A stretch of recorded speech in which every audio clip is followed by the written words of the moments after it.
Hello, good evening. I hope you're doing well and welcome again today. Happy New Year. I haven't had any Instagram live since the new year started. I hope your new year is coming along well. We are about 2 weeks into the new year, and so many activities have started.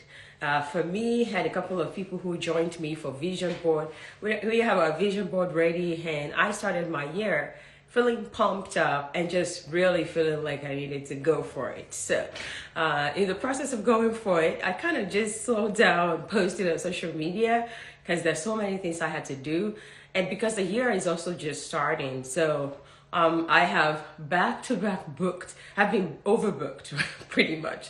The mentorship side, I've been overbooked. So people, for example, the entire month of January, we're fully booked, and people were asking us to open more slots. So I opened a couple of more slots. So the extra time that I usually have as my downtime, where I get to think about what content do I want to post, I have given it out. As mentorship slots, so I haven't really been thinking about content too much. All right, I hope you're doing well. How is your year going? Where are you joining us today? As you are joining 72 of you, I want to beg you for one thing. Take a snapshot of this, post this on your story, encourage somebody out there to join this session. Put my ID there and let them know there's a live going on that they have to be a part of. So as you know, we usually have this Instagram live once every week, usually Friday, Saturday, Sunday, or thereabout. We will have one live session where I talk about one thing or the other. I really want to keep up with that culture, but I made up my mind, if I can't do it, I would at least come on live once every 2 weeks, but I'll try and keep up with once every week. So today, because we haven't done any of this live for a few weeks, so today I want to talk about three topics that I think as you get into this year, you're a career professional, you're thinking about different things that may be important to you for you to kind of evaluate your career, where you're at, and then plan your year in terms of, do I need to make some changes? Do I need to jump up, like leave my company and go somewhere else? Or actually, do I need to be asking for promotion this year? And that is why we're here today. I have some slides that I have prepared for the three topics, and we will start. Let me see if I can bring up a slide here to kickstart. So the first topic today is we want to think about where we're at. And when we think about where we're at, we have to think about how we started, right? Where did we start from? And then think about how do we want to progress in our career? Like, what's the next stage for you that you should go to? And here I put this clear map here. I don't know if you can see it properly, but this picture that you see here is to depict what happened in the consulting world. So let's say I'm just using this consulting as an example. So I want to bring up the slide on my laptop as well, so I can read it better there. So I wanted us to think about where we want to go, but I want us to think about when you started your career. So let's say you started your career as a in consulting. You started your career in consulting. When you started in consulting, maybe you were just straight out of college, you just had your bachelor's degree. Where did you start as? And I don't know what field you're in. Maybe you're a mechanical engineer. Maybe when you started your career as a mechanical engineer, you started as engineer one. That is the level you thought you started as, right? So, but we also have people like myself who had moved from, after our bachelor's degree, we worked for a couple of years in Africa, then we moved to another company, we moved to another country. Image is blurry. Okay, just make sure you listen to my voice. So I will explain the things on the image and hopefully you can catch it. And maybe we relocated and then did a master's degree in another country. And now after the master's degree, we want to step back into the workforce. And what I really see the most is that point where you want to enter the workforce back. Maybe you went abroad, you went to the UK, you did a master's degree, and then you came back to Nigeria, or you want to enter the workforce wherever you are. What we usually encounter the most is that when people start, there is a starting point. The entry-level starting point, that somebody who has a bachelor's degree should start at that entry level. Now that you have a master's degree, is your starting point supposed to be the same as somebody who has a bachelor's degree? That's a question mark. I'll come to that later, but let's talk about this one here. So let's say you start in consulting.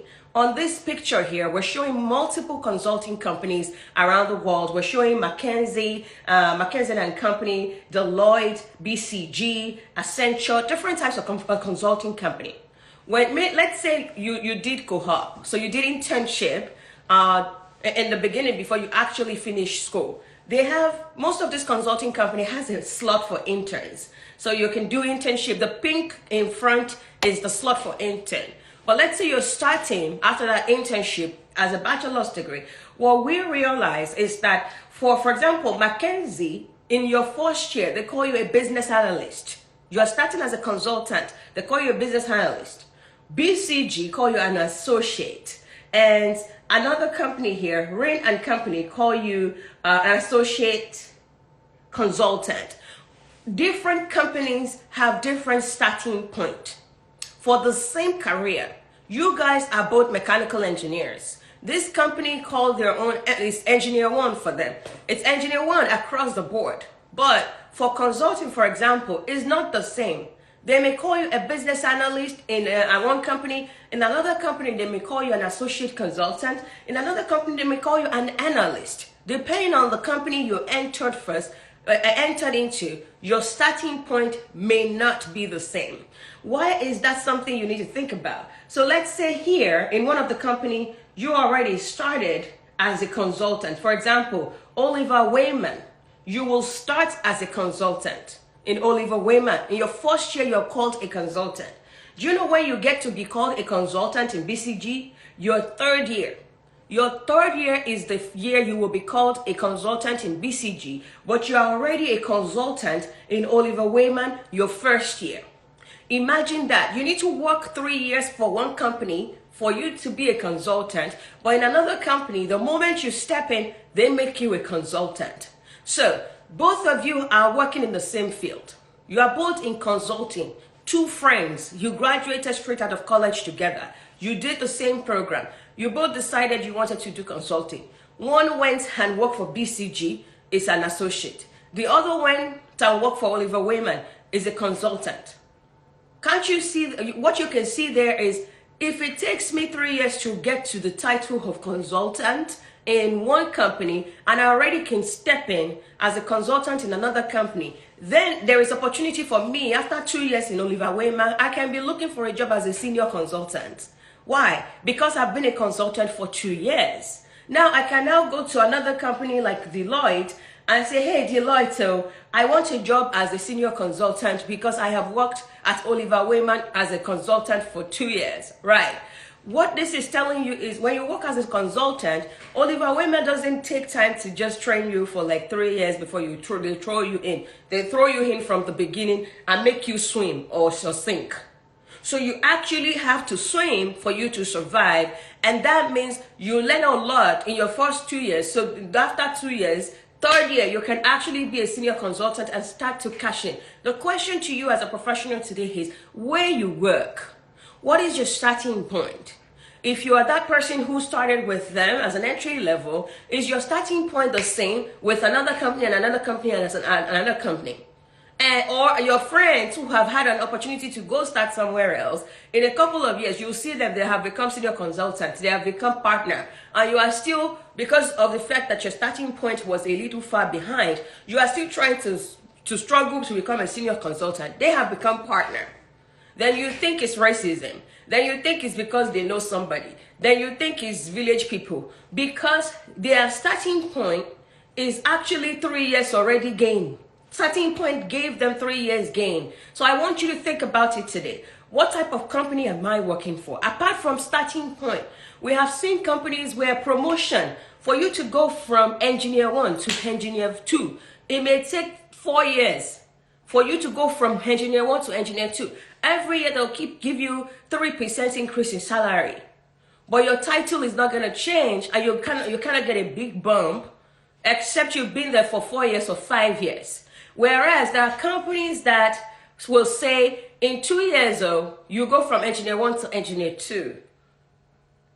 And one company, it takes them 4 to 5 years. The other company, it takes them 2 years. There are companies that use hierarchy as the structure for promoting. They would say you have to be here based on experience. You have to be here for 5 years before they promote you to that next one. And there are companies that use a combination of meritocracy and hierarchy. They could say high achievers. If you finish all your deliverable and exceed expectation, maybe 40% of time, you will, instead of waiting 5 years to get promoted, maybe they promote you faster. Maybe they promote you in 2.5 years because of all the merits, the fact that you keep exceeding expectation.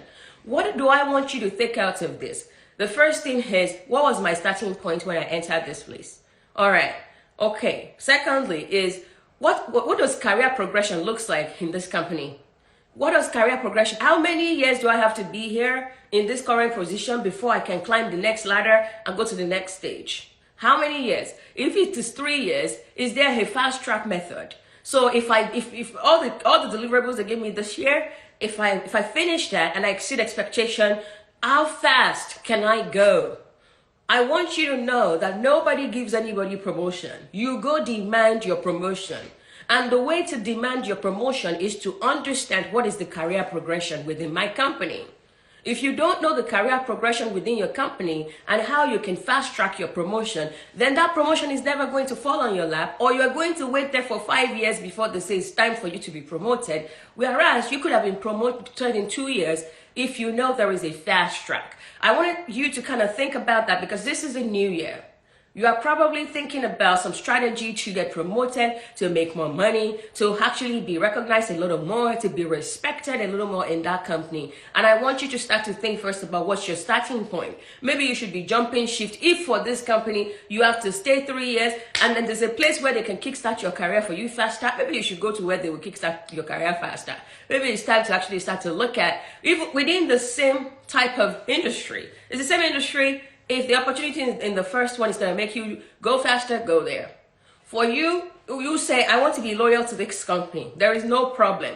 I just want you to really understand what is the track, what is the progression like for this company, so that you can think about if there's an opportunity to fast track my career due to meritocracy, I can try to exceed expectation this year so that next year I can apply, I can ask for that promotion. Or, okay, I've been here already for 4 years. Thank God I asked that what is the progression.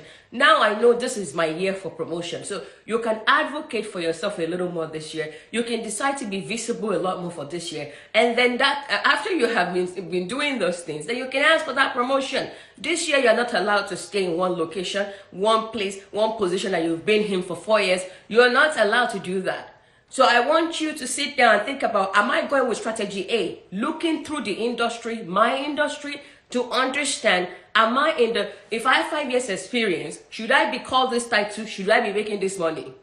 Or I should actually, with my 5 years experience in this field, I should be at this level. I should be making this type of money. My title should be this type of title. Then you think about maybe it's time to jump, or maybe it's time to ask for promotion. Do one of the two. All right, let's move to the second slide.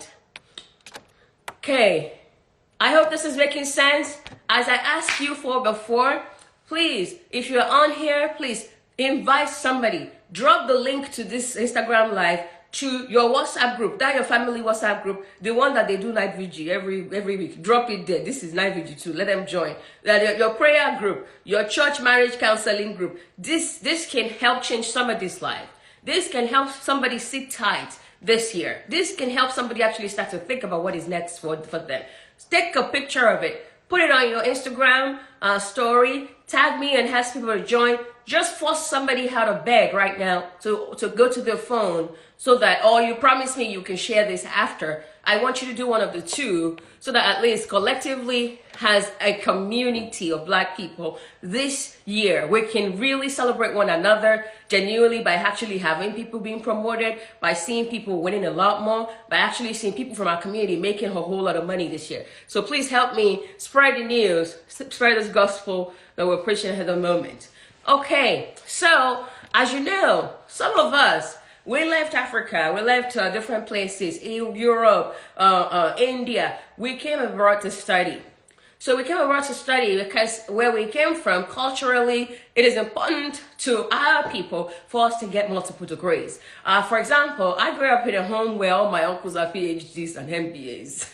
So I grew up knowing fully well that even if my father wasn't educated, everybody that surrounded my father, either is an MBA holder or a professor. So there was no option than to go and get one of those for you to even be counted as a member of this family at all. So, yeah.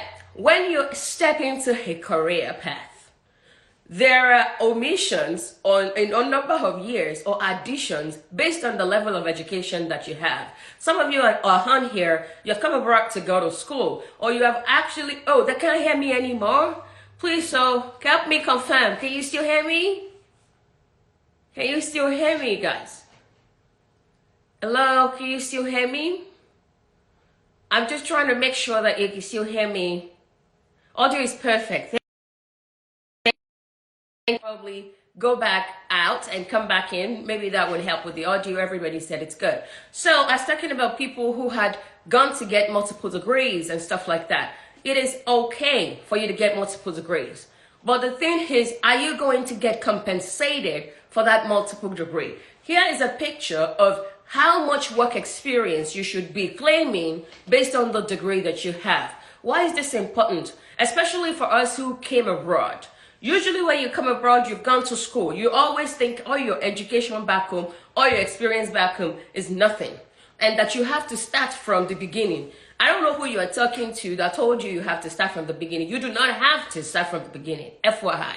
So I'm just showing this chart here for you to be able to understand. If you have an undergrad and you're trying to get a job, 0 years of experience is what they claim for you, even if you've done some internship. It's 0. If you have an MBA, a lot of Africans go ahead and do MBA. You have the chance to claim 2 to 7 years of experience. I repeat, an MBA is equal to 2 to 7 years experience, depending on how you sell yourself during that interview, depending on the value that you bring to the table. I want to encourage you today that if you have an MBA, if you're looking for a job, I repeat, I would say this, do not let any recruiter put 0 experience and give you the lowest entry level job and say that, yeah, we would like to hire you as a lower entry level with an MBA. You should never, even if this is your first job out of college, you have an MBA, you should never take 0 experience job. You should never take an entry-level job with an MBA. I don't care where the MBA is from.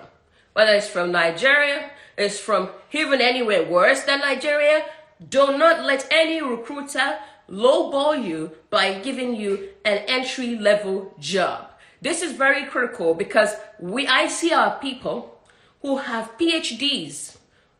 They have PhDs and companies are able to get away and give them entry-level jobs. Why? Because you didn't have to claim your experience. Do you see how many years you're supposed to be claiming? 0 to 5 years experience. If they give you 0 experience credit for your PhD, it's not their fault because they are allowed to give you 0. MBA, they are not allowed to give you 0 experience. They have to give you a minimum of 2. So ask for your credit. Because when you ask for your 2-year credit, even if it's 2 years that they want to give you, that means they cannot pay you lower than a certain pay scale. They have to start with a certain, that means they can't give you entry-level job. They have to give you maybe level 2 or level 3 or level 4. Which means more money, which means starting at a particular place that you can get promoted fast to leadership position. Why is this critical? I've seen a lot of, so I've worked in manufacturing, I've worked in a couple of places. I've seen a lot of Africans come into this companies as entry level. So after working 5 to 6 years in those companies, they are now finally promoted to senior engineer. The day they started working in that company, they should have been senior engineers. Now they get to be senior engineers 6 years later. That is ridiculous. Why? Because you close your mouth, you didn't negotiate for your starting point, so you were paid lower. You were paid like an entry level, like a person who just finished bachelor's, and then you say it's racism. That is not racism. That is a closed mouth that is equal to a closed destiny. And maybe you too that you have this opportunity to actually ask and you are scared, or you think you have a master's, you have a PhD, you are applying for entry-level job. It is your fault if they give you the entry-level job because it's what you asked for that they gave you. So I'm saying this because you need to think about your education and think about what is this supposed to be, my starting point for that career. So that is different from, oh, before I went to do my PhD, I already also worked for 4 years. If you already work for 4 years, in that 4 years plus PhD, so please count the number of experience together and start negotiating, or you come and register for Dr. Adi's program so we can negotiate back and forth. First, get you the right title, get you the right money, so that climbing to become managers, directors will be faster and easier for you because you haven't lost 4 years or 5 years of your career, and then you have the papers for nothing. Okay, so I put this here for you to be able to think through. If you have an MBA, it's 2 to 7. Non-MBA master's degree is 0 to 2 years experience that you can claim. If you have advanced degree, like a PhD, an MD, a JD, 0 to 5 years. In early industry hire, 1 to 2. Experienced industry hire, you can claim 4 to 7, and stuff like that. I want you to do some research about your industry a little bit. I want you to be able to understand based on the education. We're dealing with education right now. Because when you're looking for a job, they'll ask you, did you meet the education requirement? Then they ask you if you meet the work experience requirement. And oftentimes, as Africans, we don't focus on the education requirement and trying to milk that a whole lot. Yes, I help people work on their CV, but I have a process. I don't just work on your CV. You got to follow that process so that that CV is not just a fine paper that is fine, but cannot actually deliver multiple offers. So yeah, I do, but I have a process to do that. Okay, so I hope that's clear on really starting right, thinking about the multiple degrees that you paid for, and make sure that when you are negotiating for this new job or whatever you want to do, you are making sure that somebody is calculating that for you as an experience. Thank you. Let's go to the next slide. And I hope you're enjoying it so far, and I hope you are sharing. Again, share this page with somebody. We need to get this account to 50,000. We had 49,000 followers. Are you going to help me get to 50,000? Do I deserve to have 50,000 followers? People are just shaking their butts on social media. You people are following them. Dr. Adi that is sharing good content that will help everybody's career. You are refusing to post you don't want to be associated with correct person like me. Why are you not asking people to follow me? Let's take this account to 50,000. Me and you, we own this account together. we are all share benefiting on it. So it's not only slay queens and musicians that should be post this on Twitter or let everybody. Oh yeah, people, let us get this account to 50,000 followers. Let us help more people win. The more people we have that can hear this message, the better for our community. We cannot continue to have Black community being disrespected, and it's because people don't have the right information to thrive. If they don't, then they won't. And then it's only you and a couple of people that are winning. Oh, guess what? They're going to still disrespect you as part of the cohort, because even if you're in your Ferrari, they will think you steal it. So please, share the page. Let's get this account to 50,000. God bless you. All right, next one. Now, let's talk about how much the money, the mullah, the dough. So, we have to understand that for every position, there is a range, right? There is a range for how much you are supposed to have. I'm talking about base pay here. But before I talk about base pay, let's talk about the list of things that you should be getting paid depending on the industry you're in. I think when you're thinking about pay has multiple dimensions. The other day, I read that the new CEO of Apple, that this last year, I think they said he made about $100 million in earning salary, but the base pay is only $3 million. The remaining money was given to him as RSUs, restricted stock units, and other maybe benefits and stuff like that. All right, so when for example, when people come to me, this is how we negotiate, right? When you see some high salary, like I help people, and then they're like 400,000, 350, you're like, is that a real number? It is. Their base pay is not 350,000. Their base pay could be 170,000. So then they have restricted stock units. All the majority of tech companies have restricted just stock units, RSUs. So they could give them an RSU that was spread over a 4-year period. So let's say you're working for Facebook and you are like let's say high C4, something like that. And then your salary is 175K. That's your base pay. Then they gave you 400,000 RSU, and it will vest over a 4-year period. So you divide that into 4. So every year you get RSU worth of $100,000. So you add that $100,000 to your base pay. That is $270,000, right? So now let's say you have bonus. So let's say there is a yearly bonus of 10%. 10% yearly bonus of your base pay. So 10% of 170,000 is 17,000. So 17,000 plus 270, we are at 287. Now, let's say somebody's correcting that it's Meta. Okay, it's Meta. It might be no, it's Facebook is still through my mouth. So now let's say this is the first year. You just got that job. When you just got a job, there's a very high chance that you can bag it for a signing on bonus or signing in bonus, whatever it is. So that signing on bonus, depending on the company and how much of a alaroro you have, that you you bag it very well, you could get from 10,000 to 50,000 signing on bonus. Signing on bonus is one time. They'll just give you once they're getting you in. So your first year, your total package, your total compensation will be that 17,000, which is your yearly bonus, your 100,000 that is from your RSU, your 170,000 that is from your base, and then lastly, that's a signing on bonus that they gave you. In some companies, there are still quarterly bonus. There are still different bonus. So depending on where you work. Why am I giving you this gist? Anytime you're trying to negotiate for a new role, you need to ask for everything. You can't just sit down and they say, yeah, well, oh, look, your salary is 150 or your salary is 85,000 and that is it. What is the breakdown? I want you to ask my question. I want you, if the company didn't mention signing on bonus, mention signing on bonus. By yourself, ask them for signing on bonus and tell them, in some cases, if they're relocating you, so let's say they're moving you from CTA to CTB, they'll still give you relocation bonus.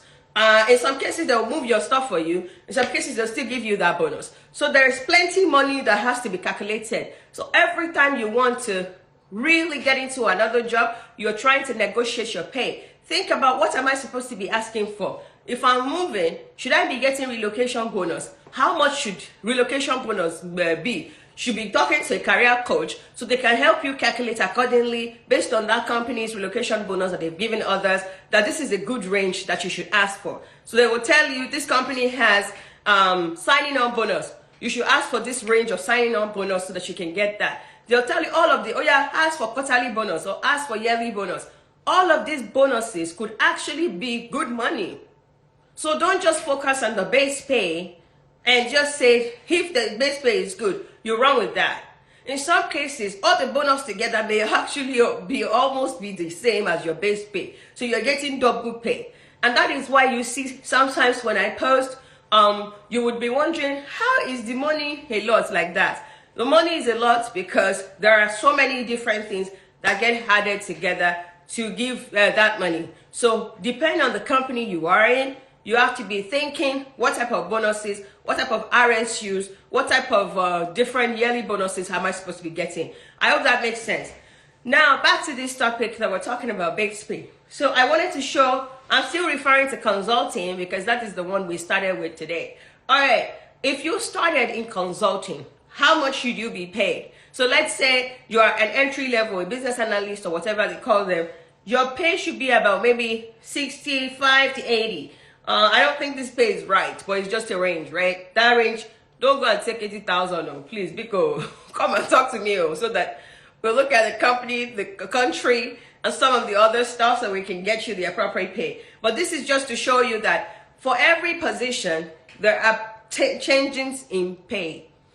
Now, what we see a whole lot is if you are crossing to another company, you have a chance. If you are in the same company, you are getting promoted, they may give you a bump from 3% to maximum 20%. That is the maximum they will give you. But the thing to think about is this. When you jump shift, when you jump from one company to the other, you have a chance to get 50% increase. You have a chance to double your salary if you are a Alaroro. So you have to think about, if I am here, what does 15% or 20% mean to my salary? Let's say you started with a low salary. When they hired you, they were able to lowball you like crazy. A 50% increase in salary is still not going to do much. And companies hardly will give you 50% increase in salary. It is almost impossible. If you talk to a career coach today, or you did a little bit of research and found out that you are actually underpaid at your job, I don't think it's worth it to sit down there and say, I'm fighting for a promotion. I think you should leave and go start well somewhere else. Because where you're starting has K-leg, where you're at. So no matter how much you start trying to push for promotion, promotion is always multiplied by your starting salary or where you're at. And if where you're at is already too low, no matter how much you fight, your chance of actually getting a good bump is always low. This is critical because especially for immigrants, most times the first job and even the second job for immigrants, there is a very high chance that you will be lowballed. And if you are lowballed, then there is a very high chance that even if you try to be promoted, you will still be earning lower than people in your band because your starting point is just so low. So I want you to think about it. How long have I been in this role? Have I gathered enough experience? If it's time to be promoted, instead of trying to be promoted in that company, I think it's time to jump shift. And when next you want to jump shift, get a career coach to work side by side with you so that you can start right. So that next role, nobody lowballed you. You are starting at your market price or a little higher because you bargain you make them pay with their teeth. So you are starting right. I'm saying this because I have seen people say, I have been at the same job that I have been since I graduated from college. I have seen people say, I'm a new immigrant, so I'm just lucky that I found this job. Please, I don't want another job right now. I have also seen people say, my employer, they're so good to me. I like the benefits. Can you come? Shay, if you are not sick, what is the benefit doing for you? Show off is you can't, this year, you're not allowed to do that affiche. I'm comfortable. Comfort zone is your enemy this year.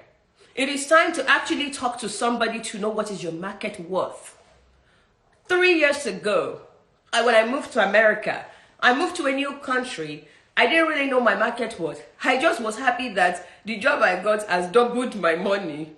When I compare my money to Canadian, how much I was making in Canada and how much they want to pay me in America. I say, hey, go America, man. This is money. I just took the money because it was a lot. And what I was making in Canada was like less than half of that. So I did not bargain for my American worth because I didn't know. Now, 1 year into that job, I got an HR guy.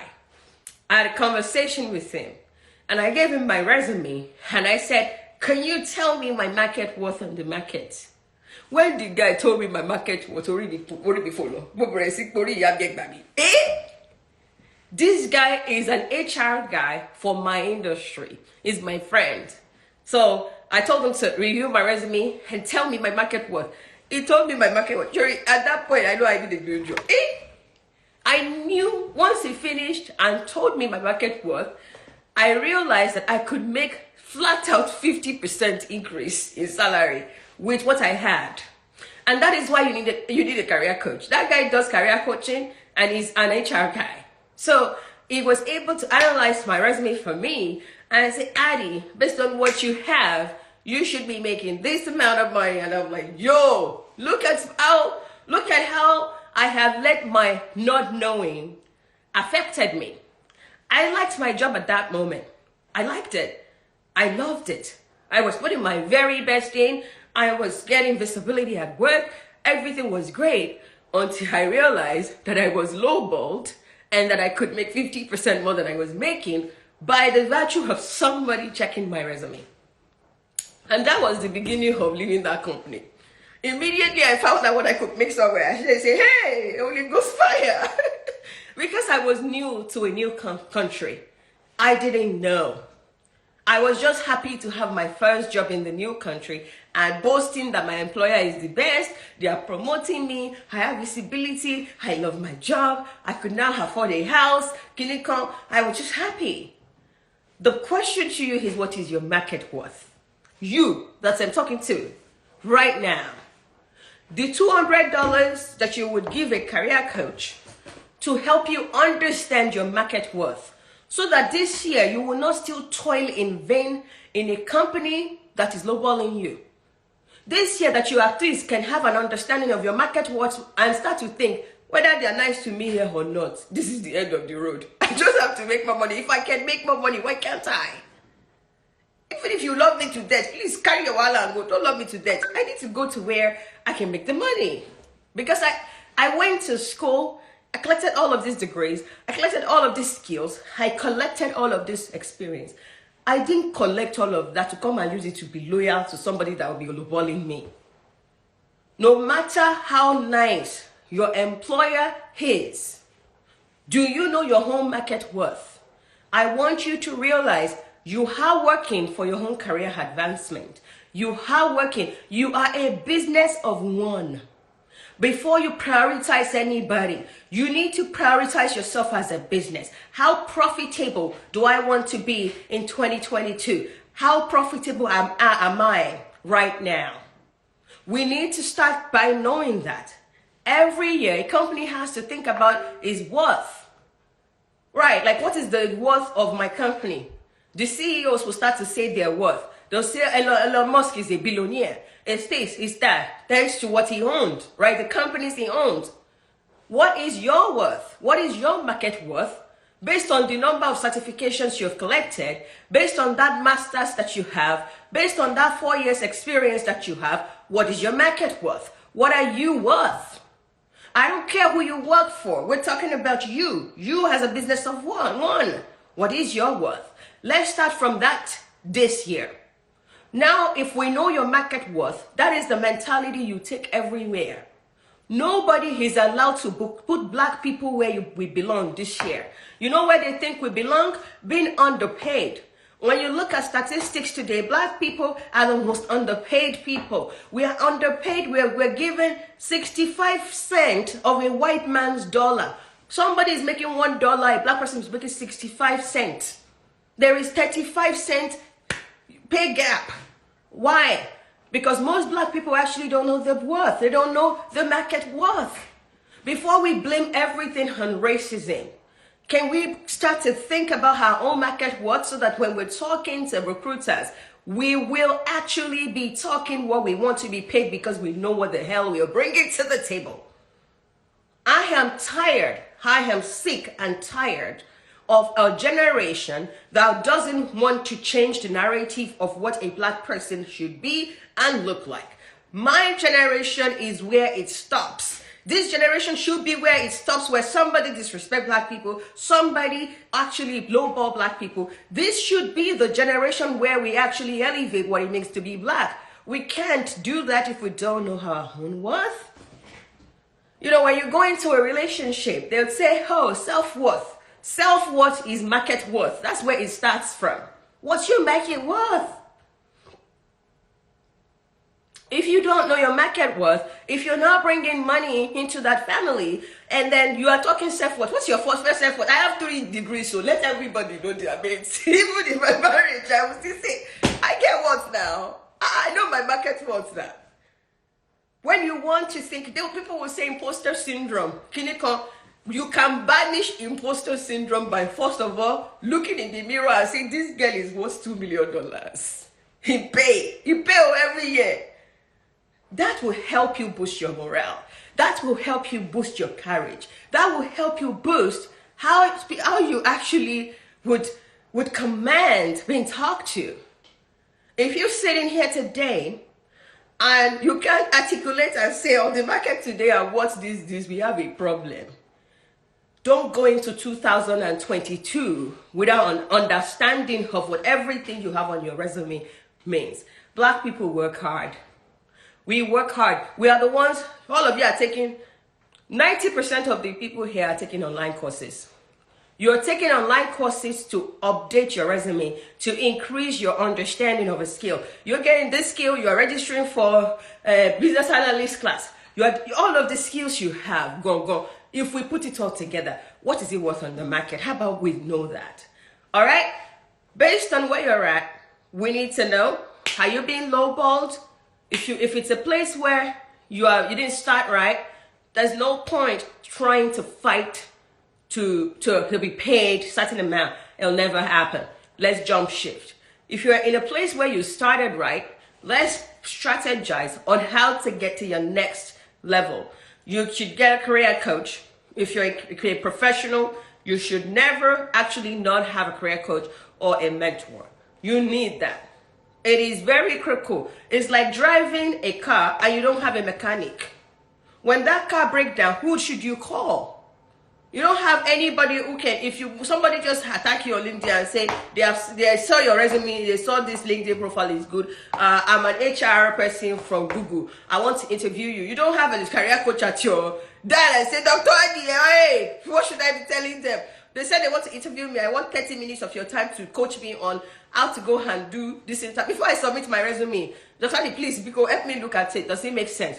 You need somebody in your corner who can help you win in your career. It is penny wise, pound foolish if you're thinking you can Google your way through the things that you actually need to advance your career. That is penny wise, pound foolish. Have somebody in your corner who is going to help advocate for you when it comes to your career. Some of you are on here, you're going through trouble sometime at work. Why? Maybe you're an introvert, maybe you don't know how to navigate a new country, maybe there is just something not right that is happening within your company. You need a career coach to help you with navigation. You can't just sit there and say, I will buy a book, I will read a book. Please. All right, I hope it is clear that for every stage, there is a pay range. The target is to never be at the lowest end of the pay range. The target is to be at the top end of the pay range. I'm just giving an example here. This is an old slide. It may not be valid, and that's why you need a career coach to tell you, for your fields, based on your level of expertise, this is the range. Once you know the range, you have to at least be in the average, middle, median, or mean. If you're not in median or mean of that range, then you are ready to look for a job or go ask for a promotion. Everybody needs to know that range for their career, based on their experience, based on their education. I want to admonish you that as we start 2022, you get an understanding of what that looks like for you. Through a career coach, don't go to Glassdoor or some places like that. I don't know how they program all of those places, but the numbers on Glassdoor and those places, they're ridiculous. If I look at the salary I'm supposed to be paid, it's probably about half of what I make if I go to those platforms. And that is why you need to go to a career coach. Because if you look on, let's say you have an interview, and then you quickly go online and look on Glassdoor and look at how much they're going to pay you, that's the beginning of your lowballing. Why? Because Glassdoor and all those places will give you, they give you what they think they give you. I don't know where they can get the numbers from. I just know that as a career coach, each time I look at the numbers, I laugh. Because they are lower than what most of the market worth are. And they're lower than what I've been able to get from my clients. So don't go online and Google some stuff and say that is my market worth.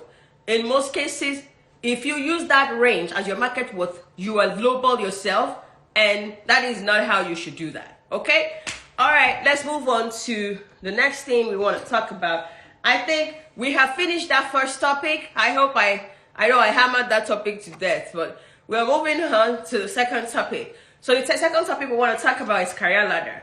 I'm going to be a little brief because this is the full career ladder description is in the boot camp we had this December. The Vision Board boot camp has the full career ladder thing. If you want that, go and buy the recording. I just want to give you some pointers on career ladder, and yeah, or you come and book a session with me. We will review everything in full. But let me go to career ladder. I saw some questions in. Sorry. I saw some questions in there where people are asking, what about us that change career? We will talk about that a little bit if time permits. All right, let's talk about career ladder a little bit. So career ladder is, that ladder, that imaginary ladder. When you start your career, you start from the bottom, and all things being equal, you're supposed to just go up, and get to the tippy top, right?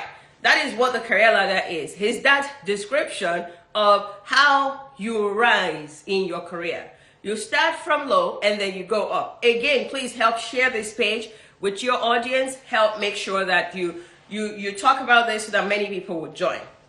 As I said, the full career ladder stuff is in the program, and you can go buy the recording of the Vision Board Bootcamp to listen to the entire thing. But I just want to give you some preambles here so that you can start to think about what is impossible, right? So, everybody just thinks someday they're going to get to the tippy top. They're going to be the CEO of a company. They're going to be the CEO of the company you work for. So you we've seen inspirational stories of people who started from junior engineer. At the last company I worked for, the CEO at that point started from a junior engineer or an intern, and he ended up as a CEO. Let me tell you some things that are not possible for Black people. If you're an immigrant in the country, it is very hard for you to get to that point by starting from the low. Maybe if you start from some area high up here, maybe it's possible to get up there. Why did I say it is very hard? Because the same way you are thinking, I'll climb the ladder and get to the top, maybe 50,000 other people work in that company too. If you want to be the CEO, what do you want the other people to become? Because if there are 50,000 people, then there is 1/50,000 chance of one person becoming that CEO. So the chance of you becoming that CEO is dependent on the number of people that work for that company. Can luck shine on you? Yes.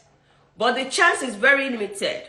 It's like a parent saying, I want my son to play soccer. Okay, I want my son to play soccer, and I want my son to not just play soccer, but to become Cristiano Ronaldo.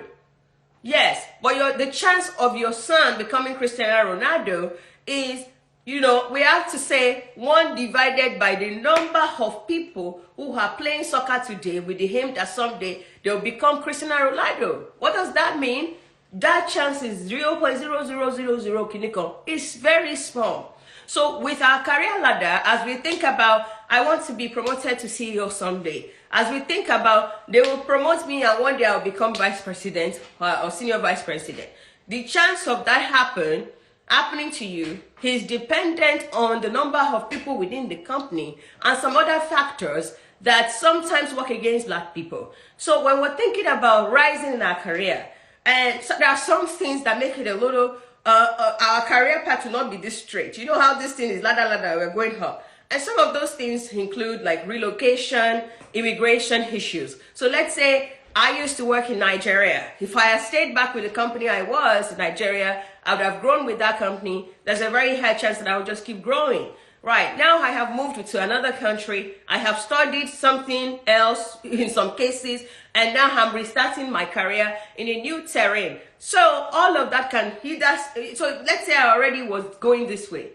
And now I got into a new culture, a new country. There's culture shock. I'm trying to navigate. Then things slow down. Maybe I also lost my self-esteem before, a little bit, because I've now worked with white people. I think I have an accent, meaning that I was just going up Now I had a little bit of slowness because I'm trying to catch myself a little bit again. I'm trying to build my self-esteem again. I'm trying to make friends again. My father cannot influence decision in this company. So my level of growing, like I was going in Nigeria, is different. I'm saying this because it is critical for us to think about what is realistic for you. Now, let's say you work in a company back home in Nigeria. You expect that you go up, and now there is this manager who wants to sleep with you. Who, if he can't sleep with you, he won't promote you. You put in a lot of work. You're supposed to have been promoted. You have not been promoted because there is somebody who is just sitting there. No matter how much work you put in, that they don't want to promote you. So your career may not be like that because of some constraints, right? In some cases, so maybe you're supposed to be promoted next to assistant manager.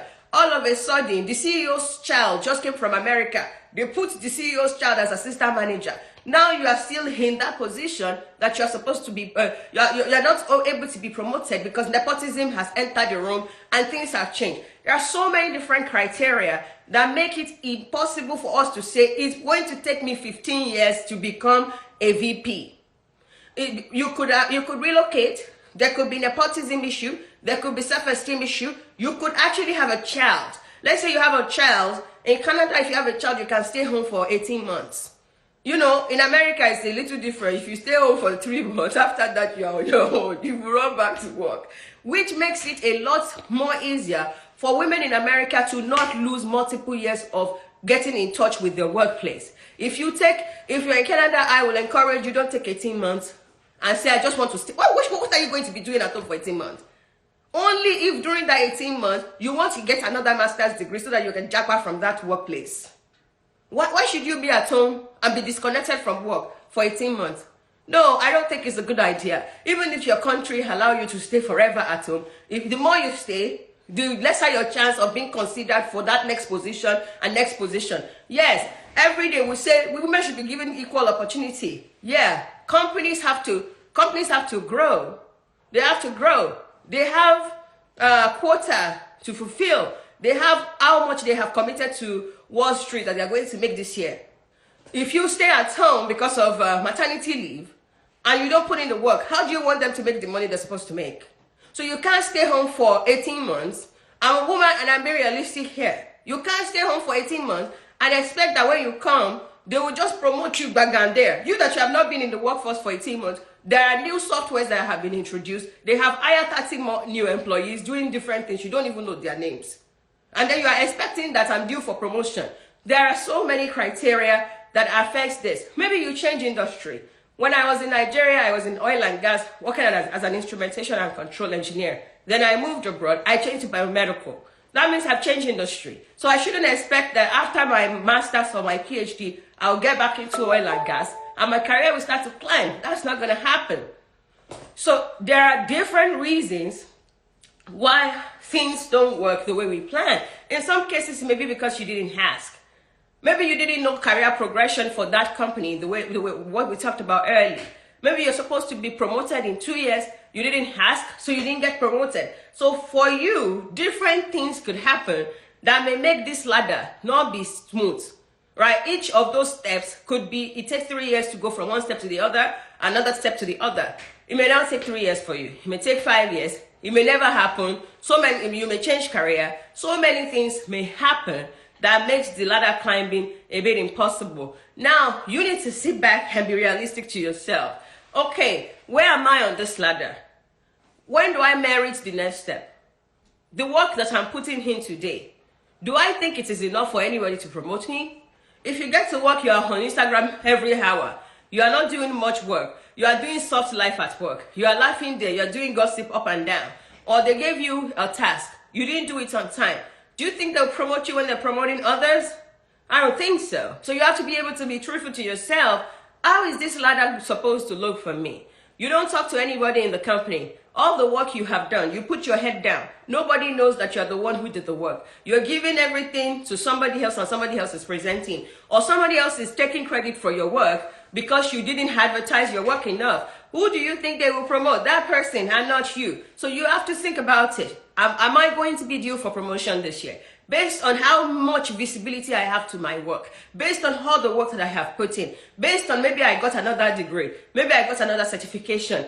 What is my chance of being promoted this year within this company based on some of these criteria? You need to think about that. I want you to think about your 5-year plan. In 5 years, where should I be on this ladder? If I'm still going in the same career, should I be 3 steps up? Should I be 2 steps up? Is that practical within this company that I work for? If I stay within this career and I stay with this company, 5 years, where will I be practically? And if I jump shift to another company, 5 years, where will I be practically? Money-wise, level-wise, title-wise, everything-wise, where will I be? I want you to think about that and be able to think, am I ready to jump shift? Should I be jumping or should I stay here? If you see that, okay, if I stay here for 5 years, this is how my growth will be. And then you can say, maybe I would stay. Will I be promoted this year based on my performance from last year? Or if I want to be promoted, I have to put in this amount of work. And should I be promoted has to be dependent on what is the career progression for your company. How long have you been there? How often do they promote people? Or maybe if you don't want to wait for promotion, maybe if you see another role in the second department, you should apply. Right. I think you should think about all of that as you think about the ladder stuff that we're talking about today. All right. I will stop sharing that. So, I'm a career coach. Come on, buy program. Let's also all win this year. I can't give everything for free as much as I want to give a whole lot to our community because I know that our community has to grow. But a lot of this has to be personalized. It has to be personalized to you. It has to be personalized to your career. It has to be personalized to where you want to go. I need to be able to see what's your 5-year goal? What's your 10-year goal? What do you want to do for me to say, I think you should go this way or you should go that way? Now, I want to share another slide. So, everybody is talking about, yeah, let's do tech. Let everybody go into tech. Let's go to tech. So, I want to post this up just to talk a little bit about how your career progression could look like. So, I am an engineer, so I'm going to use this. When I started my career as an engineer, I started from engineer 1, right? Engineer 1, and you could stay in engineer 1 for like 3 years, and then you move to engineer 2. And when you get to engineer 2, you start to do autonomous work. You start to do a lot of, you start to like take responsibilities for things, which is great. Engineer 3, you are a specialist at that point. You're no longer a rookie, you know a whole lot, you probably have your own swim lanes that you own. You know, you're just good at a lot of things at that time. Now, engineer 3 is a decision-making point for a whole lot of people. And it may be engineer for you, it may be consultant for that person, it may be senior business analyst for another person, whatever it is. You get to a point where you are good at some areas in your field. They call you a specialist at that point. When you're now a specialist, I'm talking to a little bit of engineers, tech people right now. So right now, everybody's talking, let's go into tech, let's do this. Everybody say, let's be a business analyst. Oh yeah, go and do business analysis. Go and do this. All right. Some of those tech careers that you're talking about, they are on the technical lane. You see here, there is technical lane and there is managerial lane. I'm talking about the orange things in there. There are 2 types of lane for every career path.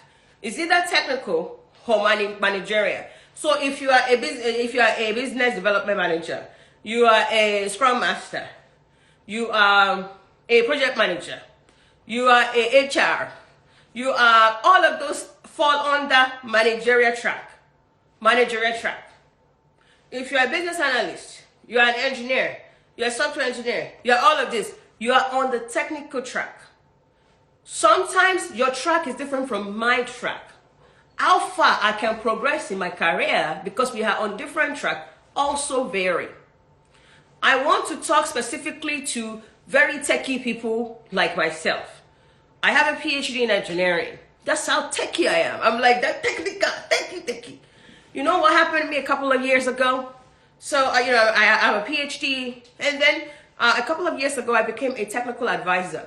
That is the technical architect, the top of technical career. I got to the top 3 years ago. I got it. Did you see what happened to the top of the technical career? There is no way to go. That is the end for technical career. The maximum I can go there is a technical fellow or something. I'm just, at that point, I was 34. She's 34, yes, 34. And I was already at the top of my career. I was I was a technical advisor. If I could go one more step, I would become a senior technical advisor. And that's it. The company I was working for, I looked at all the PhDs. The maximum they got was senior technical advisor. Some of them have been working for that company for 10 years, for 15 years, for 20 years. They still had the same title for that long. And then I got that title at 34. So I had to say, Ejo, again, Jokobi, Kinronusi. So if I stay with this company, no matter how much I work, the maximum I could go is maybe one step up, and that's it. I have an ambition to become a CEO of a company someday. If technical lane has a place that it plateaued, that is where it stops. That means I can never manage an organization. Then I started thinking myself, is that what I want? I knew I wanted a PhD. I knew I wanted to innovate. But I knew I was a people person. I wanted to do managing business, becoming a CEO. The route I was on can never make me a CEO. Some of you are on here. You have ambition. Someday I want to become a CEO. Someday I want to become a this. The route you are on right now, can it take you to that dream? I want you to think about the route you are on with your career, or go talk to a career coach. The route you are on, and tell them your 10-year goal. Can it take you to that dream? You know what I did? I started asking, once I realized this is a dead end though. Trap! It's prestigious to have a PhD. It was prestigious to be on the technical route. I was innovating, developing all this nice company trade secrets. You have opportunity to lead innovation. But in the end, where it plateaued is not where I wanted my career to plateau. Whereas, when we look at the people on the managerial track, we think it's easy for them. We think they're the HR, they're the manager of people. We think they're just managing people. On the management track, you have product managers, you have people managers, the HR, and you have project managers, program managers. That's what they do. They do those four things. They manage program, project, product, or people. But in that lane, or they manage business, in that lane, you have a chance to become engineering manager, director, VP, senior VP, CEO. You have all of it there. You decide where you want to go. My own, you know what I did? I jump shift. I jumped from that technical architect, jump over to managerial route. Let me tell you, not a lot of people have a chance to jump. You know why I was able to jump? I saw that it was a dead end and I wasn't arguing with it. I sat down with my mentor and she told me it's a dead end. She was a director and she had a PhD. So I had to ask her, how did you do it? How were you able to jump from technical to that? And she told me this is my blueprint. This are some of the things I did. I went and did that. I jumped to. I had two mentors. My other mentor also was an executive director.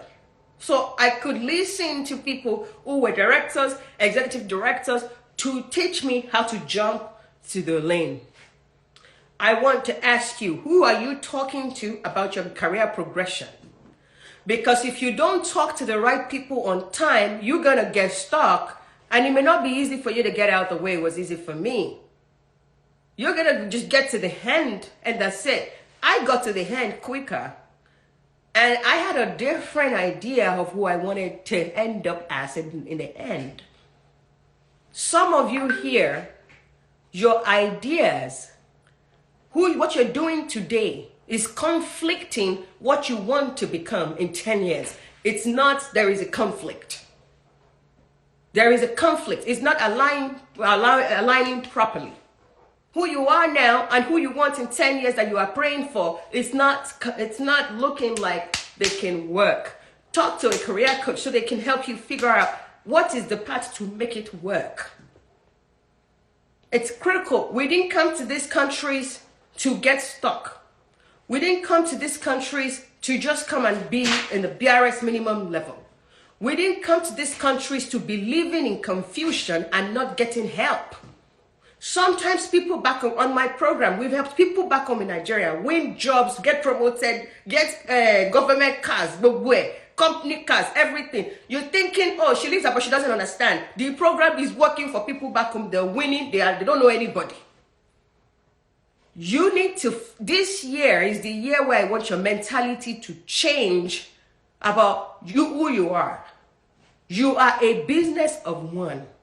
You need a business plan on how you want your business to grow. So you cannot just go into business without having a business plan, without having a system in place. You are going to just go in and be a small business for the rest of your life or crash. People who stay as small businesses is because there is no guidance, there is no plan. Do you want to stay a small business or you want to scale up? This year, you make a decision. Do you want to remain as a startup or you want to scale up? If you want to scale up, you need to get help. It's critical because I was that technical advisor who knew her job.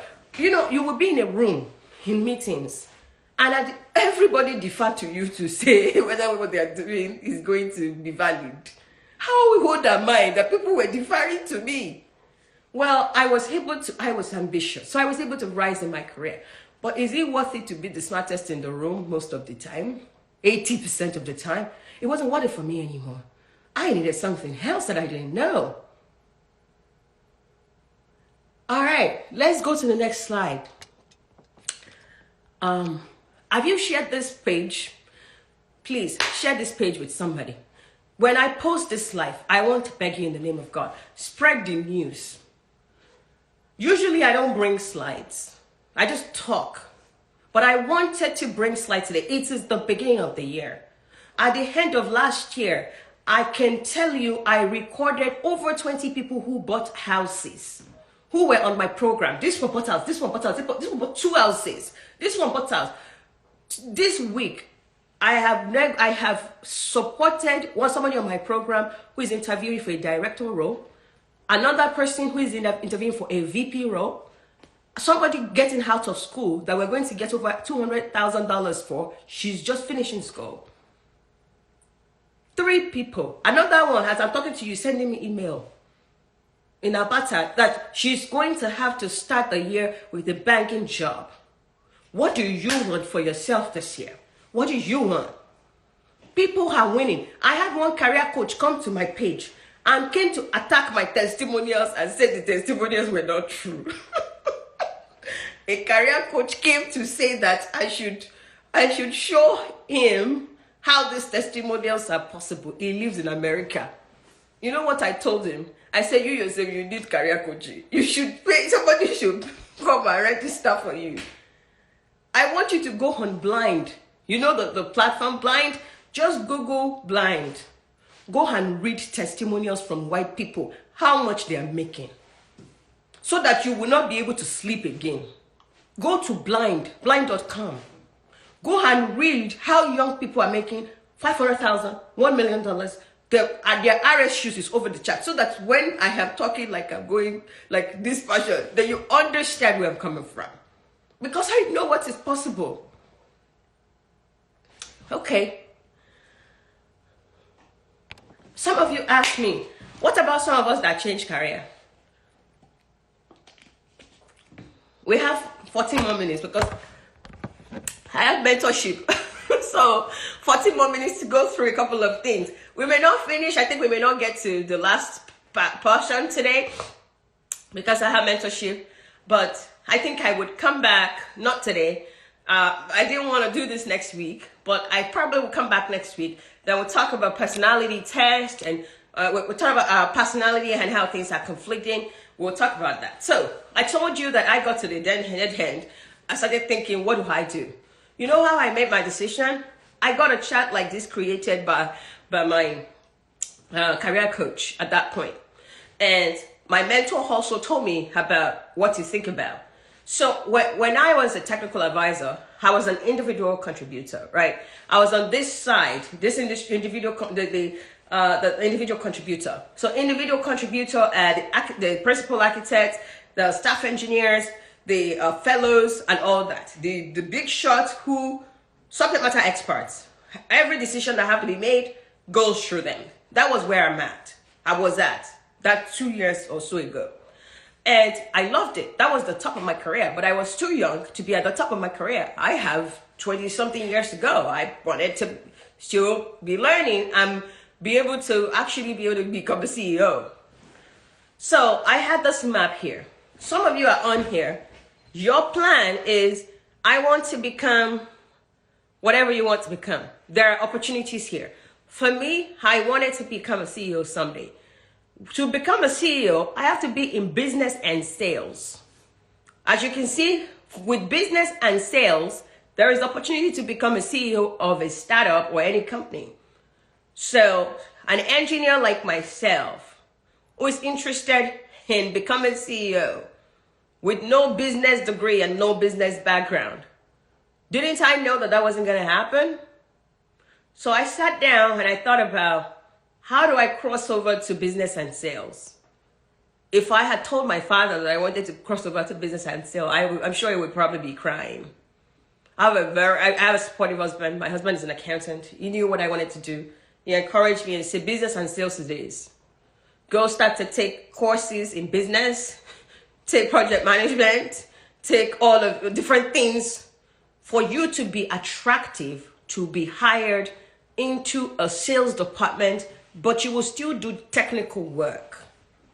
You still do technical work, but you would now learn sales. You would now build your sales portfolio, but you will have to learn sales. You will have to probably take courses. Maybe you would I remember asking you guys last year or 2 years ago, should I do an MBA or I should go take courses in business? I asked on Instagram and you guys gave me answers. You know why? Because I was going in that direction, because that is what is connected to the future I wanted for myself. And then I went in that direction.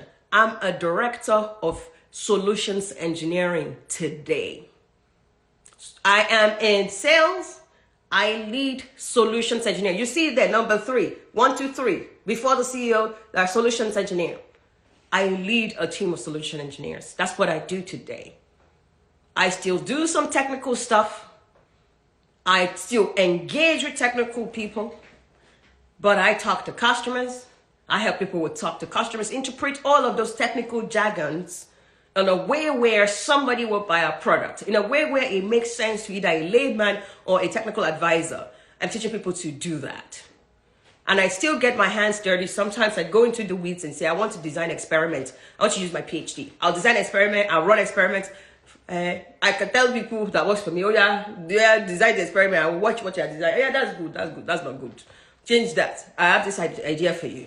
I could do that and I could do it myself. I'm living in the best of both worlds. But every day I am challenged. I am learning new things.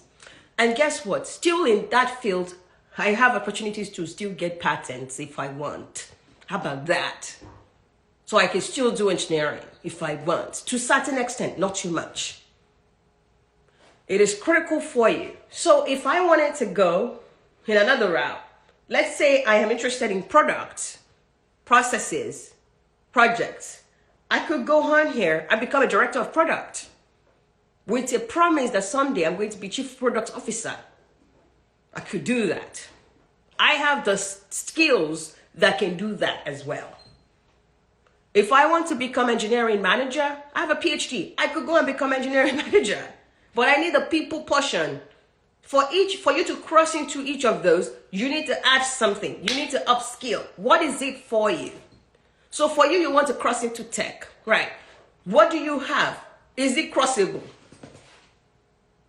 Is it crossable? What should you be developing? Some people today, instead of praying, you should be having sleepless nights and learning something new. Once there is a plan, first get somebody, a career coach, you put a plan together. So they help you determine what you need to learn. On my program, we do that. I help you put a plan together and say, you, based on everything you bring here, go this direction, do this direction, go do your skill map so you know all the things you need to learn so that you can land that role. It's crossable. I just told you I crossed. How many people have I helped cross here? On this page, I've shared over 50 testimonials of people that I have helped cross. I have strategy for crossing on my program. Now, okay, this is what you have. This is where you're going. This is where you should go. This is realistic and achievable. Where you are pointing at is not. This one is realistic. It will get you to a place of comfort for you. And now let's find out, what do you need to get to that place of comfort? Go do your skill map. By the time you know what skills and competence you need to get, go get exactly that, and let me watch you work and let me watch you win. Confidently sit down and say, yes, it's not I brag because I know my stuff. And I've helped many people cross over and win. So I would tell you, go, you've done the research. Yeah, it makes sense. Go get it. Oh yeah, meet me 3 months later. Let's be doing resume and let's go get you that job. I don't know where you're at in your career. Maybe you are in a place where you need to jump because you want more money.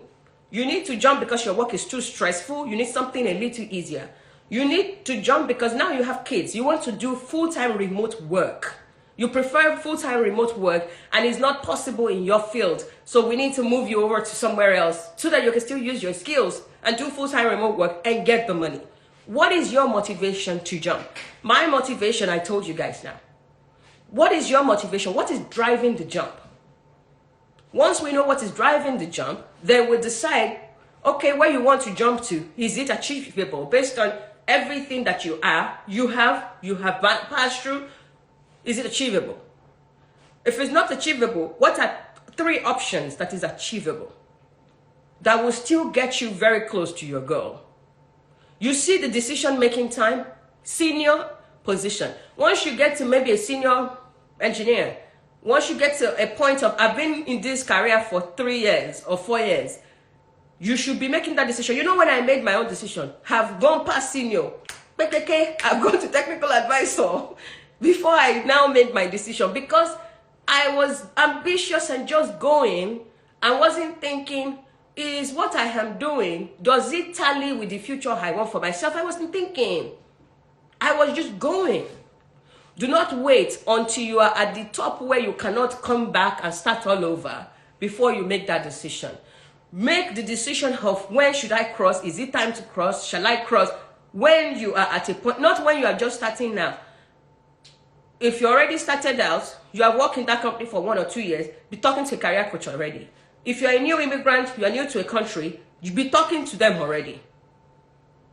You have a chance to go where you actually have envisaged or where you see for yourself. If it's in tech, what type of tech can you go into?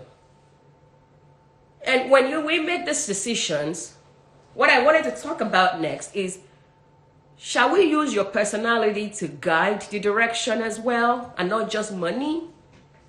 You yourself know, Dr. Adi will talk. I know how to talk. I know how to motivate people. I can get in front of a crowd and I will inspire them. Those are CEO characteristics.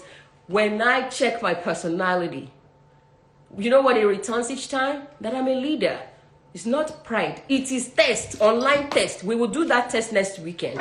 Let's meet again. Online test. Before I decided that I wanted to be a CEO for my future, I did my personality test on many platforms. And each time, it returns a leader. If it says a leader, who am I to say I want to follow? I'm a leader, and I'm unapologetic about that, because this is the trait that God gave me. So I made up my mind that I want to be a leader. I want to be a CEO. I have the attributes, and I started growing it a lot more. And I am happy with the work I do, because my personality and everything just fits perfectly. Your personality, does it fit with the career path you are choosing? Because some people are doing the work that is just so off from their personality. Now they said they're not happy at work. Now they just hate going to work. There is a conflict. Next week, let's come talk about that. I hope this was helpful for you. Career coaching. There are 4. We will post a flyer. We'll also put, just on my bio, you will see the link to our website that shows the career coaching program. If you're trying to come on the career coaching program, you should register for the career competitiveness program. There are 2 sessions, there are 4 sessions. You should register for that. If you don't want to do career coaching, it's up to you. But you need help. To go fast, you need help. When we go together, we don't only go fast, we go further. We go further. This year, I want you to go fast and I want you to go further. And I know you are ready. I know you are ready. I don't want to end yet, too. I want to stop sharing. I know you're ready. You're ready. If there's anything blocking you from being ready, this moment, I want you to start to banish it. It's not by prayer, it's by actions. Some of you have made vision boards. Those vision boards are not going to get actualized until you put in action. I've shared some slides, good slides with you today. Next week, we're going to talk about personality. I'm going to throw in another bonus. We're going to come here, we're going to dissect. I told you, this year we're leveling up. I told you, I started the year supporting people to interview for VP role. We're going from director to VP. That's the interview we are doing this year. If you are ready to join me, join that mentorship program. When Dr. Andy tell you this year we are buying the block, we are building the blocks. We will do 9 to 5. We'll be investors. We will own companies. And I want to make sure that this is not just my wish for me, that you too can do that. Whether you are still back in Africa, you will own that place. Or you have decided to move abroad, you will own that place. I'm not praying, I'm saying it will happen. But you need to get the help. You need to help. Get the help. Get the help so that you're no longer working alone. God bless you all. Thank you for tuning in today. When I post this, please share this. Just share this. Let it go viral. Let people watch it. Put it in your family WhatsApp chat. Put it everywhere. Let's get our people the information that will get them thinking. And come and register for the mentorship program. With everything I've got, I will support you. And by God's grace, this year, we're leveling up together. Thank you all for joining. And enjoy the rest of your day. I really do appreciate you. Come and pay for mentorship. Nothing good is free. Come and do that. Help yourself do that this year.